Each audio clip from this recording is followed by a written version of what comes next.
তো বাড়িতে আইসা সর্বপ্রথম আমি আলামিনরে বললাম যে আলামিন মুরগাটি হাইটা সিরা চুল্লা আসতে দিয়ে রেডি করে আলা, কারণ জুমার পরে এটি ভাগ করতে হইব। এই কথাটা কইতে দেরি হয়েছে, আলামিন আর মুজা সিরা বিরা মুরগাড়ারে একখানো করে লেছে, কইরে তো বিরিয়ানিটা ভাগ করে লেছে। আসসালামু আলাইকুম আমার দেশ ও প্রবাসের ভাই ও বন্ধুরা, সবাই কেমন আছেন? আশা করি সবাই অনেক ভালো আছেন। আমিও মোটামুটি ভালো আছি বলে চলে আসছি আজকে জোর ব্লগের পক্ষ থেকে নতুন আরেকটা ব্লগ নিয়ে। ব্লগটা কিন্তু গেছে কালকের, আজকে আপনাদেরকে শুধু উপহার দেব। আমি আমার ভালোবাসার মানুষদেরকে প্রতিনিয়ত উপহার দিতে চাই, তাই তো চলে যাচ্ছি আজকে বড়রাতে। আসলে বড়রাতে কেন যাচ্ছি, কোন কারণে যাচ্ছি, সেটাই আজকের ভিডিওতে আপনাদেরকে আমি বলে দেবো।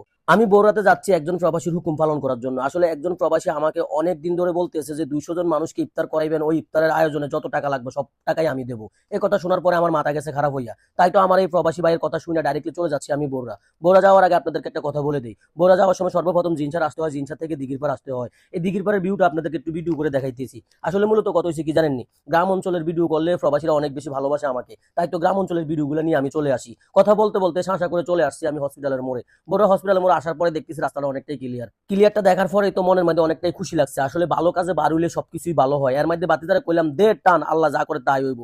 এই কথা কওয়ার পরে তো বাতি যা আল্লাহর নাম লয়ে দিছে টান, টানের লগে আমরা গেছি জিরো পয়েন্টে যাইয়ে সর্বপ্রথম মুরকাদোয়ানে যাওয়ার কারণ হচ্ছে কি জানেননি, যেহেতু 200 জনের খানার একটা এস্টিমেট আছে, ওই এস্টিমেট অনুযায়ী বাজারটা করতে হইব। আর বাজারটা তো আমিই করতে হইব, প্রবাসী তো আর করতো না, কারণ প্রবাসী আমাদেরকে ভালোবাসা দেয় টাকা দিয়া, আমরা তাদের কাজগুলো কইরা দেই শ্রম দিয়া। তাই তো মুরকাদোয়ানে আইয়া সর্বপ্রথম মুরগাটির মাইট পাটে লইলাম। লওয়ার পরে আমার বন্ধু বান্ধব সবাই কইতেছে ভাই মুরকা যা লইছেন তা হইবনি, আমি কইবো ওই আর দৌড়াইবো। এর মধ্যে কথাবার্তা কইয়ে মুরকাদোয়ানে আইয়া টাকাটা আমি তাহারে দিয়ে দিলাম। আসলে এই টাকাটা আমার নাই, টাকাটা হচ্ছে প্রবাসীরা সবসময় আমাকে দিয়ে ছোটখাটো কিছু কাজ করাতে চায়, তাই তো তাদের কাজগুলো আমি আনন্দের সাথে করি বলতে বলতে তো চলে আসছি মুদি দোকানে আইসা মুদি দোকানের খরচের এস্টিমেটটা দিলাম। দেওয়ার পরে উনি কইতেছে ভাই আপনারা একটু সেপারেট ধরে দিব, আপনি কোনো টেনশন করেন না। আমি একজন প্রবাসী যদি দেশের বাইরে থেকে আমাদের বাংলাদেশের জন্য চিন্তা করতে পারে, তাহলে আপনি একজন মুদি দোকানদার হইয়া কেন আমাদের জন্য চিন্তা করতে পারবেন না? এই কথা বলার সাথে সাথে উনি বলতেছে ভাই আপনি কোনো টেনশন করেন না, পাইকারি রেটের থেকেও কম রেটে আজকে আপনাকে মাল দেবো। এই কথা শুনে তো খুবই ভালো লাগছে। ভালো লাগার পরে ওনার থেকে আমি সবগুলা মাল নিয়ে নিছি। কারণ হয়েছে কি জানেননি, প্রবাসী টাকাগুলো প্রত্যেকটা টাকাই হয়েছে কষ্টের টাকা। ওনাদের টাকা আমি কোনো রকমের বাজে পথে খরচ করতে পারবো না। ওনারা যে কাজে আমাকে টাকাটা দিব ওই কাজে আমি খরচ করতে হবে।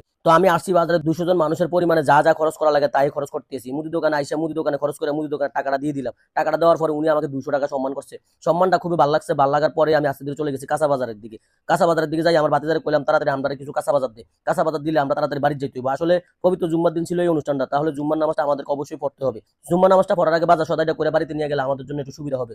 তাই তো এই বাজার টাজার করে সব জায়গায় টাকা টুকা দিয়ে আস্তে ধীরে আমরা বাড়ির দিকে রওনা দিছি। কারণ হচ্ছে কি জানেননি, বাড়ির দিকে যাই আবার এই কাজগুলো সব শেষ করতে হবে। তো আমরা আস্তে ধীরে বাড়ির দিকে রওনা দিছি। আপনারা আমার ভালোবাসার মানুষদেরকে দেখাইতেছি আমরা আসলে কিভাবে কাজটা সম্পূর্ণ করলাম। তো বাড়িতে আইসা সর্বপ্রথম আমি আলামিনরে বললাম যে আলামিন মুরগাটি হাইটা সিরা চুল্লা আস্তে ধীরে রেডি করে আলা, কারণ জুমার পরে এটি ভাগ করতে হইব। এই কথাটা কইতে দেরি হয়েছে, আলামিন আর মুজা সিরা বিরা মুরগাড়ারে একখানো করে লেছে, কইরে তো বিরিয়ানিটা ভাগ করে লেছে। ভাগ করার কারণ হচ্ছে কি জানেননি, ইফতারের দিন তো ইফতার করতে হইব, আপনি এমনি বিরিয়ানি ভাগ করে রাখতে দিলে তো হইতো না।